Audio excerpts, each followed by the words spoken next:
Hello everyone, welcome back to Mohabbat Shaikh YouTube channel. आज का हमारा टॉपिक है bank reconciliation statement. Bank reconciliation statement होती क्या है, इसको बनाते क्यों है, इसकी वजूहात क्या होती हैं, इसका अकाउंटिंग से क्या लेना देना है और ये हमारे बिजनेस के अंदर कहाँ काम में आती है, ये सारी बातें हम इस वीडियो में डिस्कस करेंगे। सबसे पहले हम इसका इंट्रोडक्शन लेते हैं कि बैंक रिकंसिलिएशन स्टेटमेंट होती क्या है।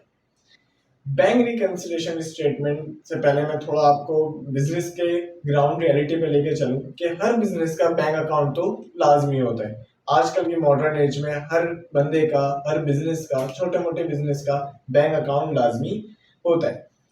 तो बैंक रिकंसिलिएशन स्टेटमेंट ये होती है कि जो आपके मंथ के एंड में बैंक से एक स्टेटमेंट आती है कि आपने इस महीने इतने पैसे खर्च किए और इतने पैसे बैंक के अंदर डिपॉजिट करवाए, यानी इतने बैंक के अंदर पैसे ऐड हुए और इतने आपने माइनस किए। ठीक है, यानी आपने उसको निकलवाया। उसको हम बैंक स्टेटमेंट भी कहते हैं और पासबुक भी कहते हैं। बैंक स्टेटमेंट के दो नाम होते हैं, कौन कौन से? एक आप उसको बैंक स्टेटमेंट भी कह सकते हैं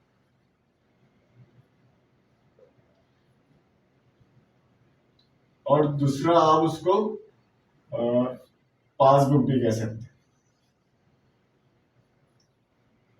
ये एक ही चीज के दो नाम है। ठीक है, तो जो आपके मंथ के एंड में, ठीक है, जो बैंक से स्टेटमेंट आती है, आप जिसमें देखते हैं क्या प्लस हुआ और क्या हमने माइनस। अब इस चैप्टर को शुरू करने से पहले मैं थोड़ा सा आपको बताना चाहूँ कि इस चैप्टर में जो मोस्ट इंपॉर्टेंट हमारा प्रीवियस टॉपिक रहा है कैश बुक। अच्छा, कौन सी वाली cash book? Triple column cash book, जिसके अंदर बैंक का कॉलम भी मौजूद था। यानी मैं आपको यहाँ एक बना के दिखा देता हूँ।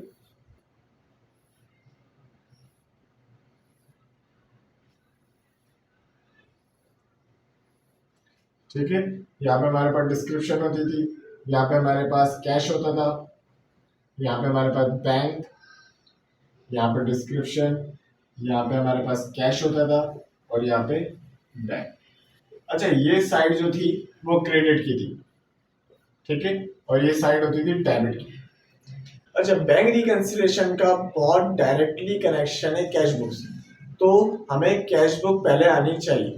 और इस पे हमारी एक ऑलरेडी वीडियो बनी हुई है, आपके पास यहाँ आई बटन पे शो हो रही होगी, आप उस वीडियो को देख कर आइएगा, फिर आपको ये बैंक रिकंसिलिएशन स्टेटमेंट प्रॉपर तरीके से समझ में आएगा। अच्छा, कैश बुक के अंदर हमारे पास दो कॉलम होते हैं, एक हमारे पास कैश होता है और एक हमारे पास बैंक होता है।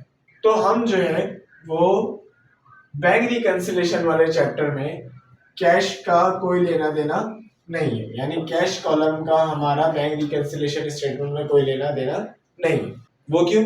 क्योंकि हमारा यहाँ पे सिर्फ ताल्लुक बैंक से। ठीक है, यानी जब भी हमारे पास पैसा आता है कैश बुक के अंदर, तो हम क्या करते हैं, डेबिट वाली साइड पे प्लस करते हैं, और जब भी जाता है तो क्रेडिट वाली साइड पे माइनस करते हैं। किसी को पेमेंट करी क्रेडिट साइड पे, कहीं से बैंक में पैसा आया पॉजिटिव साइड पे, यानी डेबिट साइड पे।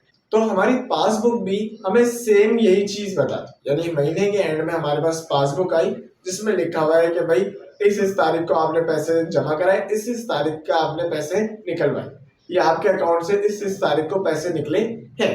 ठीक है, तो वही सेम चीज हमने अपने कैश बुक में भी तो रिकॉर्ड की हुई है, उसका हिसाब किताब हमने कैश बुक में भी तो ऑलरेडी किया हुआ है। यानी जब जब मैंने पैसे जमा करवाए होंगे तो मैंने डेबिट साइड पे लिखा होगा कि भाई पैसे जमा हुए या पैसे आए हैं कहीं से। ठीक है, जब जब दिए होंगे या निकलवाए होंगे तो क्रेडिट वाली साइड पे माइनस किए होंगे, बिल्कुल किए होंगे। तो पासबुक भी तो यही होती है कि कब कब हमारे पास पैसा आया और कब कब पैसा गया। तो फिर बैंक रिकंसिलिएशन बनाने की क्या जरूरत? असल में क्या होता है कि हम जो है, असल में क्या होता है कि हर चीज एक्यूरेट बैलेंस नहीं होती। जैसे कि मैं आपको एक एग्जांपल लेके चलूं।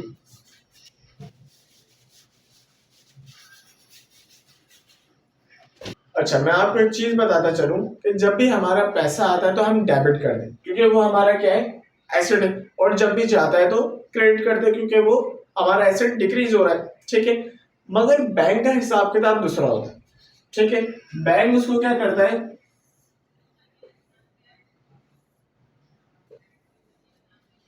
बैंक के पास जब भी पैसा आता है, ये समझ रहे हैं, पासबुक है, बैंक के पास जब भी पैसा आता है, मैंने बैंक में डिपॉजिट कराया, मैंने तो डेबिट किया, बैंक उसको डेबिट नहीं करेगा क्योंकि बैंक के खुद का पैसा थोड़ी है। बैंक में तो वो लाइबिलिटी हो गई कि ये पैसा हमें वापस देना है, ऐसा ही। तो हम क्या कर बैंक क्या करता है कि जब भी उसके पास पैसा आता है तो वो क्रेडिट वाली साइड पे क्या करता है, प्लस करता है, ठीक है, क्योंकि वो उसका अपना पैसा थोड़ी है, वो तो लाइबिलिटी है उसके ऊपर, क्योंकि उसको ये पैसा वापस लौटाना है। मगर जब भी वो पैसा लौटाता है तो उसकी लाइबिलिटी कम हो गई, तो वो क्या कर देगा, डेबिट कर देगा। तो बैंक का हिसाब बिल्कुल उल्टा होता है, यानी बैंक को जब हम पैसे देते हैं तो बैंक उसको क्रेडिट करता है, और जब हमें बैंक से पैसे निकलवाने होते हैं तो बैंक उसको डेबिट करता है, क्योंकि उसकी लाइबिलिटी कम हो जाती है। अच्छा, अगर हम ये मान के चले कि मैंने इस महीने, जनवरी का महीना चल रहा है, मैंने बैंक के अंदर 10,000 रुपये डिपॉजिट करा, डेबिट कर दिया भाई 10,000 रुपये से बैंक को, और उसी महीने में मैंने निकलवाए 7,000 रुपये, ठीक है। तो मेरा जो बैलेंस होगा, मेरे बैंक में जो पैसे होने चाहिए वो कितने होने चाहिए, 3,000 रुपये, ठीक है। इसको बेसिकली डेबिट बैलेंस कहते हैं क्योंकि ये हमारा बचा हुआ बैलेंस है, ठीक है। तो यानी मेरे बैंक में कितने पैसे होने चाहिए, 3,000 रुपये होने चाहिए। अब मैंने देखा पासबुक में कि भाई मेरी जब बैंक की स्टेटमेंट आई उसमें लिखा हुआ है कि आपके बैंक में 3,000 नहीं है, 2,000, उधर जो बैलेंस आ रहा है वो आ रहा है 2,000 रुपये। मैं जो है दिमाग खराब हो गया मेरा, भाई 2,000 रुपये कैसे आ रहे, यहाँ मेरे पास मेरे हिसाब किताब के मुताबिक मेरे पास 3,000 बच रहे, या बैंक बता रहा है कि उसके आपके या बैंक बता रहा है कि आपके अकाउंट में 2,000 रुपये। तो ये क्या हो रहा है, मिसमैच हो रहा है। तो अब हम क्या करेंगे कि जितनी भी हमने डिपॉजिट, 1,00,000 रुपए एक साथ तो डिपॉजिट नहीं करवा दिए होंगे, 7,000 रुपए एक साथ तो विड्रॉ नहीं करवा दिए होंगे। तो ये मैं आपको टोटल बताया कि हमने फोर सपोज 10,000 एक तारीख को कराया, फिर 20,000 कराया, 30,000, टोटल 1,00,000 रुपए डिपॉजिट किए गए जनवरी के महीने में, और 7,000 रुपए निकलवाए गए टोटल जनवरी के महीनों में।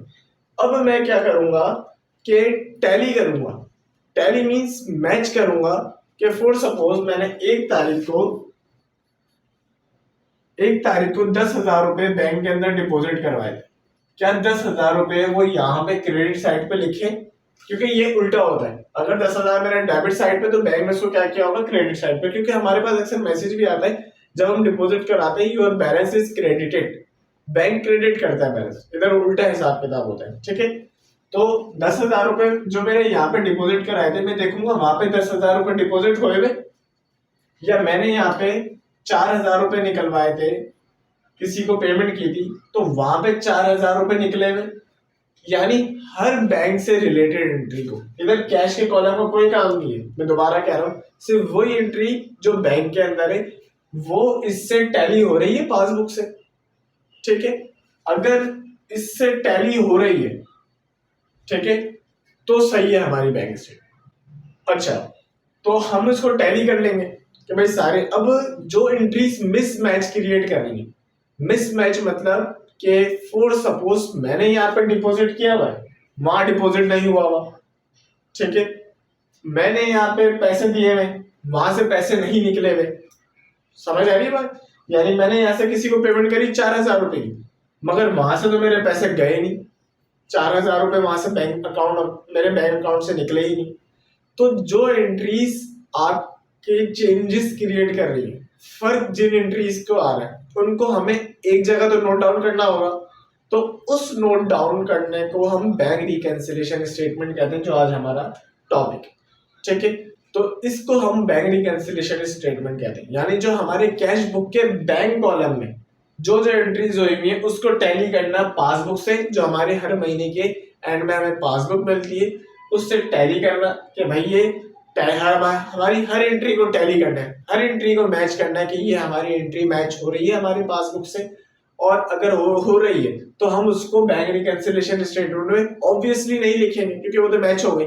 जो मिसमैच क्रिएट कर रही है, जैसे कि फॉर सपोज मैंने यहाँ से 4,000 रुपए किसी को पेमेंट करी, मगर यहाँ से 4,000 रुपए नहीं निकली गई, वहां से बैंक ने हमें 4,000 रुपए किसी को नहीं दिए गए, तो ये मिसमैच क्रिएट होगा, तो हम उसको बैंक रिकैंसिलेशन स्टेटमेंट में लिखेंगे। अच्छा, मिसमैच के भी काफी वजूहात होती है, कभी कभार गलती हमारे अकाउंटेंट से हो जाती है, कभी कभार बैंक गलती कर देता है, या कभी कभार सिचुएशन ऐसी बन जाती है जिसमें गलती किसी की हो ही नहीं रही होती, दोनों अपनी लॉजिक के हिसाब से सही होते मगर सिचुएशन के हिसाब से वो गलती कंसिडर होती है, मगर वो एक्चुअल में ना अकाउंटेंट की गलती होती है ना हमारे बैंक की गलती होती है। तो अब हम देखेंगे किन किन एंट्रीज में हमारा मिसमैच क्रिएट हो रहा है और उसको नोट डाउन करेंगे। बैंक रिकंसिलिएशन स्टेटमेंट इसी का नाम, उसको नोट डाउन करना। अगर कहीं बैंक से गलती हुई है तो वो बैंक को ले जाकर दिखाएंगे, और कहीं हमसे गलती हुई है तो उसको करेक्ट करें। ऐसा तो नहीं है कि मैंने 2000 का बैलेंस देखा, मेरे पास 3000 का बैलेंस था, मैं बैंक के पास अपनी वो लेके पहुंच गया कैश बुक के, भाई यहाँ तो मेरा 2000 का आ रहा है। हम ऐसा कभी भी नहीं करते, कोई जल्दी नहीं है, ठीक है। हम पहले खुद टैली करते हैं पासबुक से कैश बुक को कि दोनों एंट्रीज हमारी मैच हो रही है। अगर मैच नहीं हो रही तो उसकी क्यों मैच नहीं हो रही, उसकी वजह क्या है। हमसे तो कहीं गलती नहीं हुई, हमारे बैंक से गलती तो नहीं हुई, ठीक है। या कोई ऐसी सिचुएशन बन गई जिससे किसी की भी गलती नहीं थी और वो फर्क आ रहा था। जैसे मैं आपको एक एग्जांपल देता चलूं, फॉर सपोज मैंने किसी को पेमेंट करी 6000 रुपए की, ठीक है। हमने तो उसको यहाँ पे माइनस कर दिया होगा कि भाई 6000 रुपए चले गए चेक के थ्रू, ठीक है। हम तो भाई पेमेंट बना के दी, फौरन रिकॉर्ड कर दिया भाई माइनस। अब जब पासबुक आई उसमें पता चला कि वो बंदा जो है वो पैसे निकलवाने गया ही नहीं, पहुंचा ही नहीं बैंक। तो बैंक उसको पैसे देगा, आपके अकाउंट से माइनस करेगा? कभी नहीं करेगा। अब इसमें गलती किसकी है? मेरी गलती है कि मैंने पहले माइनस कर दी, या बैंक की गलती है बैंक ने माइनस नहीं की?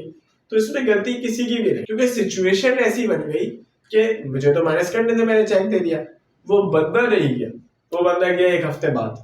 मगर आज की डेट के मुताबिक वो एंट्री तो बैंक के अंदर रिकॉर्ड नहीं हुई, यहाँ से माइनस हुई, वहां से माइनस नहीं हुई, मिसमैच क्रिएट हो गया, ठीक है। तो इस चीज को अब ना बैंक उसको माइनस करेगा, क्योंकि उसके पास तो चेक आया ही नहीं। वो बोलेगा भाई अब आप पीछे पीछे तो नहीं भागोगे उस बंदे के, भाई चेक निकलवा ले निकलवा ले निकलवा ले, ऐसा नहीं होता, ठीक है। हम सिर्फ ये करेंगे कि जो मिसमैच क्रिएट कर रही है एंट्रीज, उसको या तो ऐड करेंगे, सब्ट्रैक्ट करेंगे। किस में ऐड करना है, पासबुक में ऐड करना है या कैश बुक में ऐड करना है, उसके प्रॉपर रूल्स है। हम उसके नेक्स्ट वीडियो में रूल्स पढ़ेंगे, ठीक है, क्या क्या एंट्रीज मिसमैच क्रिएट कर रही है। अच्छा, सवाल ऐसे नहीं आएगा कि हमें कैश बुक दे दी जाएगी और पासबुक दे दी जाएगी कि भाई मैच करो। असल क्वेश्चन यही होता है कि आपको कैश बुक दे दी जाए और पासबुक दे दी जाए, आपको मैच करना होगा कि कौन सी एंट्रीज मिसमैच क्रिएट करनी, यानी टैली करना होगा बेसिकली कि कौन सी एंट्रीज टैली नहीं हो रही, उनको बैंक रिकंसिलिएशन स्टेटमेंट में लिखना होगा, और जो टैली हो रही है उनको तो ऑब्वियसली लिखना ही नहीं, ठीक है। तो ये हमारा क्वेश्चन होता है। मगर हमें जो बुक के अंदर क्वेश्चन दिए जाते हैं वो ऐसे दिए जाते हैं कि हमें पासबुक का बैलेंस दे दिया जाता है कि भाई पासबुक का बैलेंस 2000 है और कैश बुक का जो बैलेंस बच रहा था वो 3000 है, ठीक है। और ये एंट्रीज भी बता दी जाती है ऐसे, जैसा आपके पास शो हो रहा होगा कि ये एंट्रीज भी बता दी जाती है कि भाई ये एंट्रीज मिसमैच क्रिएट कर रहे हैं, यानी आपको छांट के दे दी गई एंट्रीज कि ये एंट्रीज मिसमैच क्रिएट कर रही है, इनको बस बैंक रिकंसिलिएशन स्टेटमेंट में लिख दो। ये तो बिल्कुल समझे हलवा हो गया कि आपको मिसमैच करने वाली एंट्रीज भी निकाल के दे दी गई, ठीक है। बैलेंस भी आपको दे दिए गए दोनों के कितने, आपको सिर्फ कुछ नहीं करना, उनको बैंक रिकंसिलिएशन स्टेटमेंट में रिकॉर्ड करने का तरीका देखना है। अच्छा, इसके अंदर मिसमैचेस की काफी वजूहात होती है, उनके रूल्स होते हैं, किस कौन सी एंट्री किस नेचर की किस वजह से मिसमैच क्रिएट कर रही है, इसको हमें कैश बुक में ऐड या लेस करना है या पासबुक में ऐड या लेस करना है, इसके क्या रूल्स है और वजह क्या है, ये हम पढ़ेंगे अपनी नेक्स्ट वीडियो में, the rules of bank reconciliation statement. ये था इसका इंट्रोडक्शन। आई होप आपको इसका पूरा कॉन्सेप्ट समझ में आ गया होगा कि बैंक रिकंसिलिएशन स्टेटमेंट हम क्यों बनाते हैं, इसके रीजंस क्या होते हैं। Thank you so much for watching, don't forget to subscribe and like.